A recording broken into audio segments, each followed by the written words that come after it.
यह press conference बुलाने का मुख्य उद्देश्य है। यह राष्ट्रीय लोक जनशक्ति पार्टी का जो हमारा यह राज्य कार्यालय है, यह 2010 के बाद, क्योंकि 1990 में जब वन एवं पर्यावरण राज्य मंत्री बने आदरणीय पुष्पति कुमार पारस, तब उनको ये आवास आवंटित हुआ। उसके बाद 2010 तक वो लगातार विधायक के रूप में, मंत्री के रूप में इस आवास में रहे। 2009 में हमारे पार्टी के सभी सांसद हार गए चुनाव, यहाँ तक कि हमारे पार्टी के संस्थापक आदरणीय नेता रामविलास पासवान जी भी हाजीपुर से चुनाव हार गए। हमारे पार्टी के एक भी सांसद नहीं थे। 2010 में हमारे आदरणीय प्रदेश अध्यक्ष, अभी वर्तमान में आरएलजेपी के राष्ट्रीय अध्यक्ष, जो उसमें पार्टी के प्रदेश अध्यक्ष थे, वो भी चुनाव हार गए। हमारे 3 एमएलए 2010 में जीत के आए थे। उन तीनों एमएलए को जनता दल ने उस समय तोड़ दिया।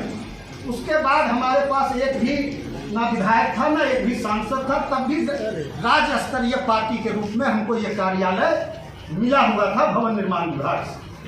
आज भी हम राज्य स्तरीय पार्टी का हमको दर्जा प्राप्त है, और राज्य स्तरीय पार्टी का दर्जा प्राप्त होने के नाते पटना में इस राज्य कार्यालय को हम चलाने का हमको हक है। हम हक रखते हैं कि राज्य कार्यालय हमको आवंटित भवन निर्माण करे।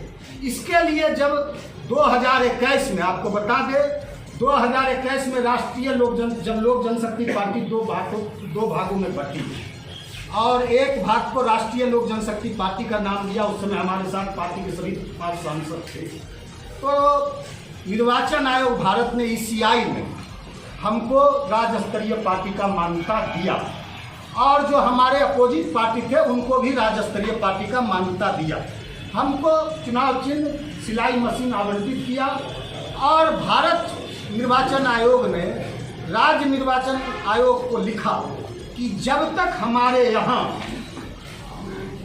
लोक जनशक्ति पार्टी का विवाद पेंडिंग है, जब तक लोक जनशक्ति पार्टी का विवाद और बंगला चुनाव चिन्ह का विवाद निष्पादन नहीं हो जाता, तब तक राष्ट्रीय लोक जनशक्ति पार्टी को राज्य स्तरीय पार्टी। इसलिए हमने इलेक्शन कमीशन से कल भी संपर्क साधा, और इलेक्शन कमीशन ने हमको कहा कि आज भी आप राज्य स्तरीय पार्टी हैं। तो विगत 13 जून को एक चिट्ठी निकालता है भवन निर्माण विभाग कि लोक जनशक्ति पार्टी का आवंटन रद्द किया जाता है, और हमको यह चिट्ठी दिया जाता है भवन निर्माण विभाग के द्वारा कि आपने 2 सालों से इस ऑफिस का किराया भुगतान नहीं किया है, और पार्टी कार्यालय का नवीनीकरण नहीं कराया है, इसलिए लोक जनशक्ति पार्टी का कार्यालय का आवंटन रद्द किया जाता है। लेकिन 2021 में पार्टी टूटने के बाद हम लोग भवन निर्माण विभाग को लगातार पत्र लिखते रहे। वो पत्र की कॉपी भी, पत्र की रिसीविंग भी है। 2021 में हमने मौखिक रूप से कहा कि जो भुगतान, जो किराया है हमारा बकाया भवन निर्माण विभाग का, वह हमको आप विपत्र के रूप में दें कि हम उसका भुगतान करें। और फिर 2022 में भी हमने कहा, तो भवन निर्माण विभाग ने कहा कि आप इस लिखित में दीजिए। तो 2023 में हमने लिखित में दिया, इस राज्य कार्यालय का नवीनीकरण करते हुए राष्ट्रीय लोक जनशक्ति पार्टी के रूप में दिया जाए, नवीनीकरण किया जाए, और जो बकाया किराया उसका विपत्र दिया जाए जिसका हम भुगतान कर सके। इसका भी रिसीविंग है हमारे पास। उसके बाद 4 जुलाई को भवन निर्माण विभाग, इस 4 जुलाई को लोक जनशक्ति पार्टी रामविलास को यह कार्यालय आवंटित कर देता है। 8 जुलाई 4 जुलाई को लोक जनशक्ति पार्टी रामविलास आवेदन करता है कि पटना में एक जगह हमको पार्टी कार्यालय दी, कि राष्ट्रीय लोक जनशक्ति पार्टी का जहां कार्यालय चल रहा है वही कार्यालय हमको दिया जाए। लेकिन पूर्वाग्रह से ग्रसित होकर, राजनीतिक दुर्भावना से ग्रसित होकर, ना जाने किन कारणों से भवन निर्माण के पदाधिकारी ने 8 जुलाई को वह आवेदन करते हैं लोक जनशक्ति पार्टी रामविलास के प्रदेश अध्यक्ष, और 8 जुलाई को उनको यह कार्यालय आवंटन कर दिया जाता है। यह बिल्कुल राजनीतिक पूर्वाग्रह से ग्रसित काम भवन निर्माण विभाग ने किया है। इसके बाद हम लोग हाई कोर्ट में भवन निर्माण विभाग के इस फैसले को हमने हाई कोर्ट में चुनौती देने का काम किया। आपको बता दें, कल हाई कोर्ट में आदरणीय जज महोदय के सामने इस मामले की सुनवाई हुई। जज महोदय ने बिहार सरकार के महाधिवक्ता से बिहार सरकार का भवन निर्माण का पक्ष पूछा। उन्होंने 4 हफ्ते का टाइम लिया है। आदरणीय जज महोदय ने 4 हफ्ते में काउंटर फाइल करने का बिहार सरकार को भवन निर्माण विभाग को निर्देश दिया है। 4 हफ्ते बाद इसकी सुनवाई होगी। यह मामला उच्च न्यायालय में है।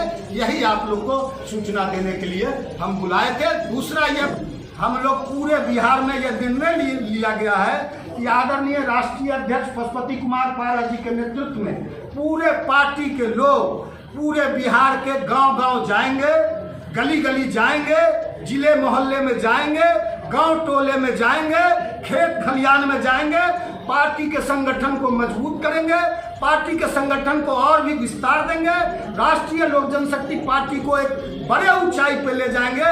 और उस दिन से हम लोग बिहार में विधानसभा का जो 2025 में चुनाव होना है उसका शंखनाद करेंगे और 243 सीट पर हम लोग उस दिन से अपनी विधानसभा चुनाव की तैयारी शुरू करेंगे। न्यायालय का फैसला तो सबको मानना पड़ता है, हम कोई अलग तो नहीं है। न्यायालय जो फैसला देगी, न्यायालय के फैसला को तो सब लोग को मानना होगा ना। लेकिन सवाल है कि अभी महाधिवक्ता पीके शाही महोदय कोर्ट में जाके समय मांग लिए हैं बिहार सरकार के बिहाफ में। बिहार सरकार के बिहाफ में महाधिवक्ता पीके शाही महोदय जब समय ले लिए हैं तो अब वो समय का इंतजार कीजिए और आगे दिन के रिजल्ट का इंतजार करना होगा। माना जाए कि बीजेपी और आरजेडी की जो लड़ाई है, जिस तरह से भवन को लेकर अब युद्ध छिड़ा है, ऐसे में आने वाले चुनाव में आप लोग के लिए क्या बोल दिया है का? देखिए, पहले तो आपको अभी बता दें कि भवन को लेकर कोई युद्ध नहीं छिड़ा है, कोई ऐसी बात नहीं है। जो सरकार का निर्णय होगा, जो कोर्ट का आदेश होगा, उसको पालन करने के लिए हमारी पार्टी बैठी हुई है। लेकिन किसी भी प्रकार का कोई भी कार्रवाई करने के पहले मैं आपको यही बता दूं कि पहले भवन निर्माण विभाग और कोर्ट का निर्णय का आप लोग इंतजार कीजिए, उसके बाद आप लोगों को सब पता चलेगा।